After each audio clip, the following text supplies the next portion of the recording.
అందరము కూడుకని ప్రభా నీ వాక్యం గురించి నాయన ప్రభా నీ సాక్ష్యం గురించి నేను మాట్లాడుచుండగా ప్రభా నా జీవితంలో చేసినటువంటి మేలు నాయన ప్రభా నేను ఆయా చెప్పుకుండగా నీ ఆత్మ నాపై ఉంచి నడుచున్నాను తండ్రి.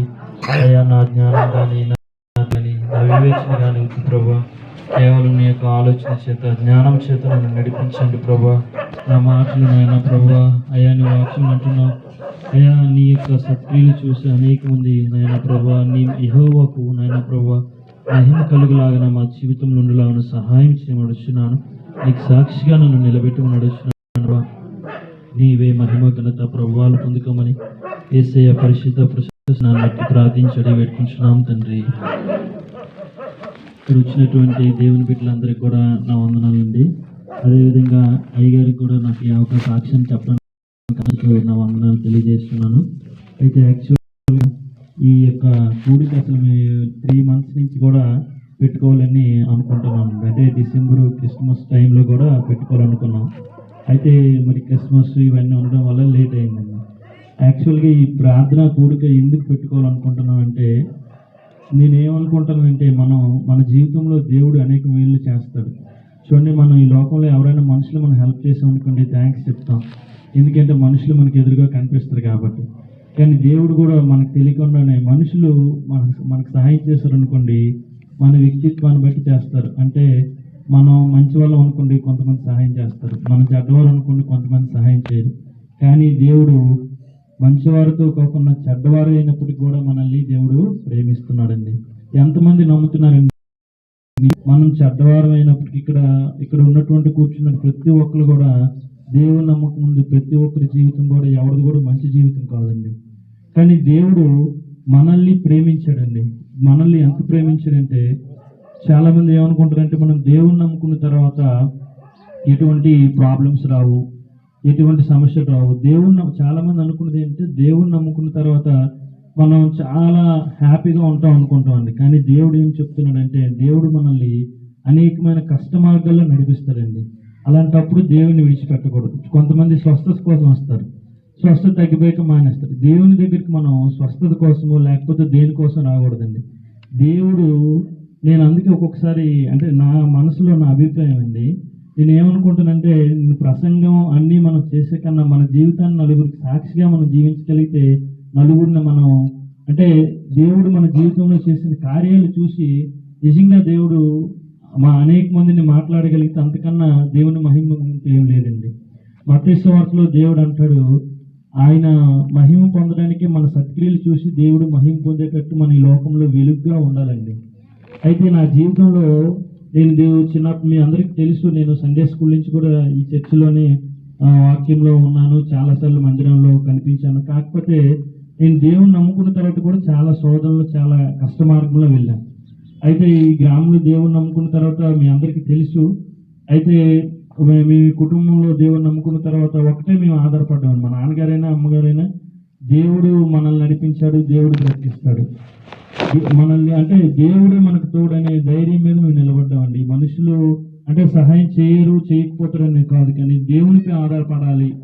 మనం చనిపోయినా దేవుని కొరకు బ్రతకాలి, మనం దేవుని కొరకు బ్రతకాలి అనేదే మా పేరెంట్స్ మొట్టమొదటి నుంచి కూడా అలాగే ఉండేవారండి. అయితే నాకు కొంతకాలం అయిన తర్వాత అంటే నాకు తెలీదు, తర్వాత మా వైఫ్ తర్వాత ఇప్పుడు నాకు మ్యారేజ్ అయిన తర్వాత దేవుడు కార్యం చేసిన తర్వాత ఒకసారి షుగర్ 9.1 ఆ రేంజ్లో ఒకసారి నేను చూశానండి. అది యాక్చువల్గా అంత ఉంటే యాక్చువల్గా ఏంటంటే ఆ టైంకి మనకి ఏదైనా ప్రాబ్లం అయ్యి ఉండాలి, నాకు తెలియదు అంటే HbA1c అంతటి ఉంటే నాకు కూడా దాని గురించి అవగాహన లేదు. అయితే నేను అది కాకుండా తర్వాత కొద్దిగా హెల్త్ ప్రాబ్లమ్స్ కూడా చాలా ఫేస్ చేసిన తర్వాత గ్యాస్ట్రైటిస్ తర్వాత చాలా హాస్పిటల్కి వెళ్ళడం తగ్గకపోవడం చాలా ప్రాబ్లం ఫేస్ చేశాను. అయితే ఒక్కొక్క సమయంలో నేను అనుకున్నాను దేవుని దృష్టిలో ఇంకా నా సమయం అయిపోయింది, ఇంకా అది చివరి దినాలు ఏమో అని అనిపించిందండి. ఎందుకంటే నేను మనిషి అప్పుడు చాలా లావుగా ఉండేవాడిని, తర్వాత బాగా వీక్ అయిపోయాను మనిషి. అయితే ఇంకా నేను ఒకసారి మా వైఫ్తో కూడా అన్నాను దేవుని యొక్క, అయితే నేను అప్పుడు మనం మామూలుగా ఉండేటప్పుడు దేవునికి ప్రార్థన చేయం, అంటే మనకు అన్నీ ఉన్నాయనుకోండి, అన్ని ఫెసిలిటీస్ అన్నీ ఉన్నాయనుకోండి, మనం దేవునికి ప్రార్థన చేయం. దేవుని సన్నిధికి రావాలంటే నెమ్మదిగా వెళ్ళాం, దేవుడు మనకు అన్నీ ఇస్తాయి. కానీ ఆ టైంలో నేను ఎక్కువ ప్రార్థన చేసాను. ఎందుకంటే తగ్గాలని నాకు ఉంటుంది కదండి. ఎవరైనా మనుషులు అంటే మామూలుగా ఉండేటప్పుడు ప్రార్థన చేయమంటే ఎవరు చెప్పినా మనం వినాం. అయితే అంత కఠినమైన పరిస్థితుల్లో కూడా నేను ప్రార్థనా పూర్వకంగా ఒకటే ప్రార్థన చేసేవాడు. ప్రభువా అంటే నేను అన్నిటికన్నా ఎక్కువ గ్యాస్ట్రైటిస్తో చాలా ఇబ్బంది పడ్డాను. చాలా హాస్పిటల్కి వెళ్ళాను. అసలు తగ్గేది మళ్ళీ వచ్చేది. ఎవరికి చెప్పలేకపోయాను. నాకు ప్రాబ్లం అనేది ఎలా ఉంటుంది, చూడడానికి నార్మల్గా ఉంటుంది, కానీ మనకి చాలా ఇబ్బంది పడుతుంటుంది అది. అది అలాంటి భయంకరమైన పరిస్థితుల్లో దేవుడిని చాలా రోజులు సఫర్ అయ్యానండి. అయితే మా వైఫ్ కూడా నాతో పాటు చాలా హాస్పిటల్కి రావడం అది ఇబ్బంది అయ్యేది. అయితే మా అమ్మ నాన్నకి అంత హాస్పిటల్ గురించి అంత అవగాహన లేదు. నేనే దేవుని అయితే ఒకటి, మనం మెడిసిన్ వాడినా ఏది వాడినా ఎక్కడి దగ్గరికి వెళ్ళినా దేవుడు అనేది మనకి జీవితంలో కార్యం చేయకపోతే నేను ఎప్పుడు దేవునిపై ఆధారపడతానండి. అంటే మనం ఒక మామూలుగా టాబ్లెట్ వేస్తాం కానీ అది పనిచేసేటట్టు చేసేది దేవుడు. ఎంతమంది నమ్ముతారండి? నిజం చెప్తున్నాను. ఎందుకంటే అది చాలా మంది మరి మెడిసిన్ వాడిన వాళ్ళు చాలా మంది చనిపోతున్నారు కదా. చాలా మంది పెద్ద పెద్ద హాస్పిటల్కి వెళ్ళిపోయిన వాళ్ళు చనిపోతున్నారు. కానీ నేను ఆ రోజు బలంగా నమ్మానండి. దేవుడు మనకి నిజంగా మనల్ని ముట్టకపోతే, నిజంగా మన సంఘం ప్రార్థన చేయకపోతే, మన ఆత్మీయులు ప్రార్థన చేయకపోతే, నిజంగా చెప్పంటారండి, మనం ఈ లోకంలో మనుషులు సంపాదించుకోవడం కాదు కానీ మన కొరకు ప్రార్థన చేసే కుటుంబాన్ని, మన కొరకు ప్రార్థన చేసేటటువంటి ఆత్మీయమైనటువంటి బిడ్డల్ని మనం సంపాదించుకోవడం ఈ దృష్టిలో మనకి విలువైందని నేను అనుకుంటాను. ఎందుకంటే మనకు ఒకటి బాగోలేనప్పుడు మన ఆత్మీయ బిడ్డలు మన గురించి ఒక మందిరంలో ఎంతమంది ప్రార్థన చేస్తారండి. మన పాస్టర్ గారు కానివ్వండి, చెప్తున్నాను, మన ఫ్యామిలీలో ఉంటారు. నేను అదే మా ఫ్యామిలీ అనుకుంటాం. మన ఆత్మీయ బిడ్డలు మన ఫ్యామిలీ, మన మందిరమే మనకు హౌస్ అనే రకంగా మేము దేవునిలో నిర్ణయించుకున్నాను. అది అయితే దేవుడు అటువంటి భయంకరమైన పరిస్థితుల్లో ప్రార్థనాపూర్వకంగా మా వైఫ్ కూడా అంటే నేను ఒక సమయంలో ఇలా మాటికి చెప్తున్నానంటే అంటే కొంతమంది డాక్టర్స్ ఏమన్నది ఏం లేదు, జస్ట్ మామూలుగా మీ వాడు ఎక్కువ ఆలోచించడం వల్ల కదా అవుతుంది తప్ప ఇంకేం లేదు, బాగానే ఉంటుంది అని చెప్పి అనేవారండి. కానీ ఆలోచించడం వల్ల అవ్వలేదు, నిజంగా ప్రాబ్లం ఉండేది. కానీ ఎవరికి చెప్పినా వాళ్ళు నన్ను ఎగతాళిగా చూసేవారు అనమాట. ఏం లేదు. మా వైఫ్ కూడా ఒకసారి ఏమనుకుందంటే ఎక్కువ థింక్ చేస్తుంటారు, అందుకే వచ్చేస్తుంది, ఏం ప్రాబ్లం లేదమ్మా, ఫ్రీగానే ఉంటే సరిపోద్ది అనేవారు. కానీ ప్రాబ్లం అయితే ఉండేది. అయితే అలాంటి భయంకరమైన స్థితుల్లో అయితే నేను అనుకున్నాను నేను మళ్ళీ నార్మల్గా వస్తానా అని.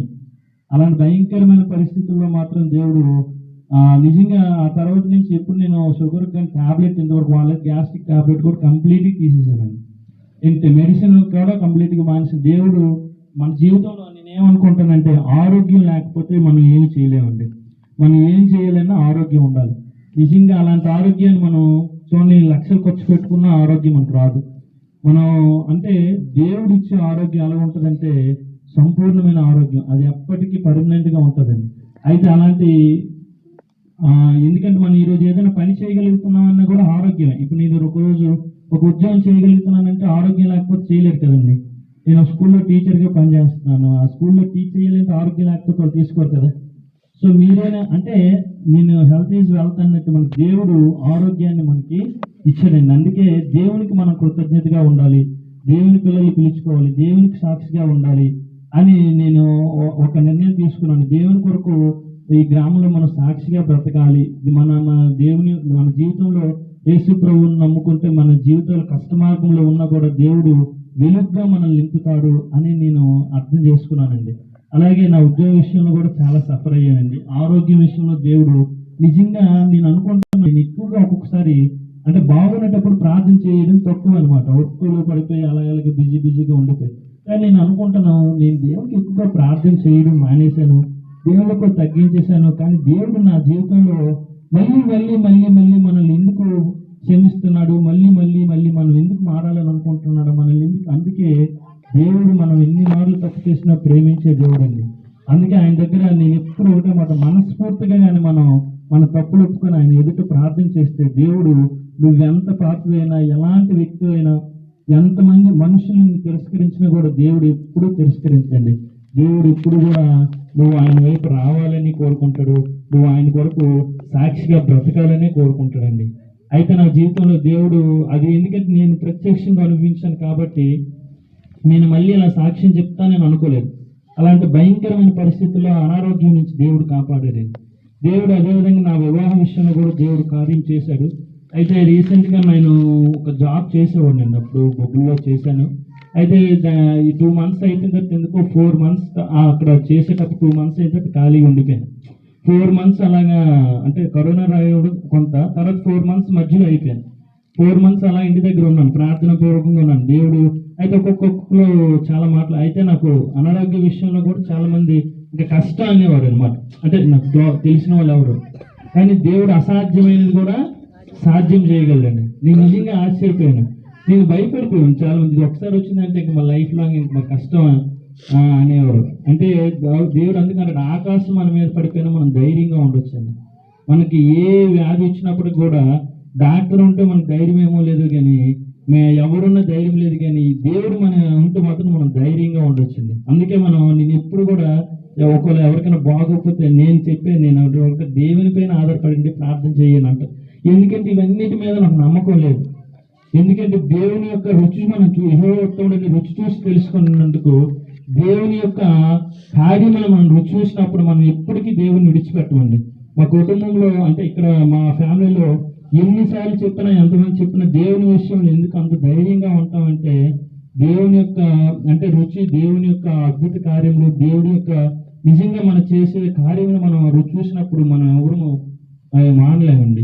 దేవుడు అనారోగ్య విషయంలో ఎంతమంది నేను ఆశ్చర్యపోయినా, మరి ఇదేంటి తగ్గదన్నారు, ఇంత భయంకరం ఉన్నారు, నాకేంటి అనిపించలేదంటే అలాంటివి అంటే మా టాబ్లెట్స్తో చేయలేదండి. దేవుడు కేవలం దేవుడు మనల్ని ఉండితేనే, దేవుడు మనం కావాలనుకుంటున్నాడు, దేవుడు నన్ను బలంగా నిలబెట్టాలనుకుంటున్నాడు, దేవుడు నన్ను ఎంత ప్రేమిస్తున్నాడో అనేది నేను తెలుసుకోలేకపోయినా నేను బాధపడ్డాను.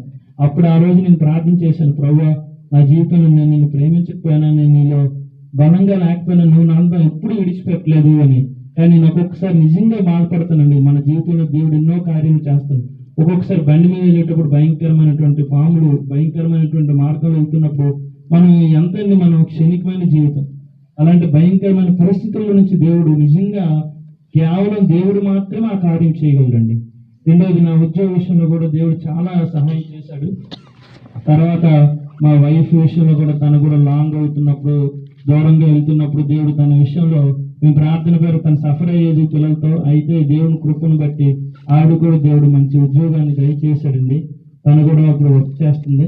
అయితే దేవుడు నిజంగా మా కుటుంబంలో దేవుడికి నాకు ఒక ఉద్యోగాన్ని, మా వైఫ్కి ఒక ఉద్యోగాన్ని ఇచ్చి నిజంగా అయితే నేను ఎప్పుడు ఉద్యోగాన్ని బట్టి నేను ఎప్పుడు గర్వించలేదండి. ఎందుకంటే ఆ ఉద్యోగం అనేది నాకు ఒక్కప్పుడు లేనప్పుడు కూడా నేను దేవుళ్ళు అలాగే ఉన్నా. ఒకటే నేను అనుకుంటున్నాను, ఈ రోజు ఉద్యోగం ఉంటుంది, రేపు పోతుంది.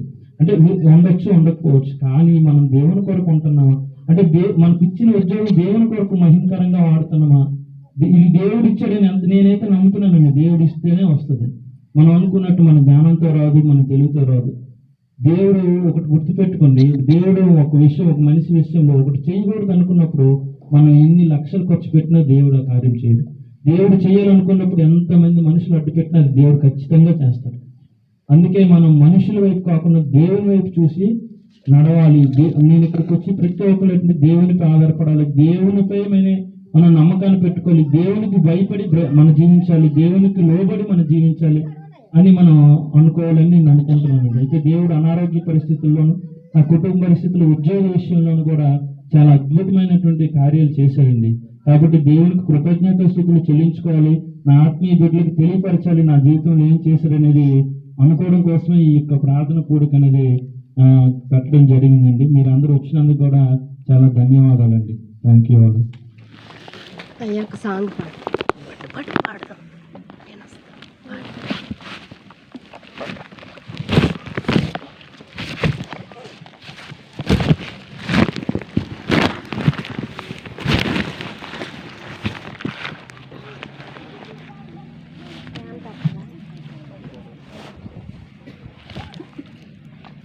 ఉంది తిని నేను ప్రభువాని నుండి ప్రతి శ్రేష్ఠ ఈవేని భువియందు. ఉంది తిని నేను ప్రభువాని నుండి ప్రతి శ్రేష్ఠ ఈవేని భువియందు. జీవిత యాత్రలో సాగి వచ్చితిని, జీవిత యాత్రలో సాగి వచ్చితిని, ఇంతవరకు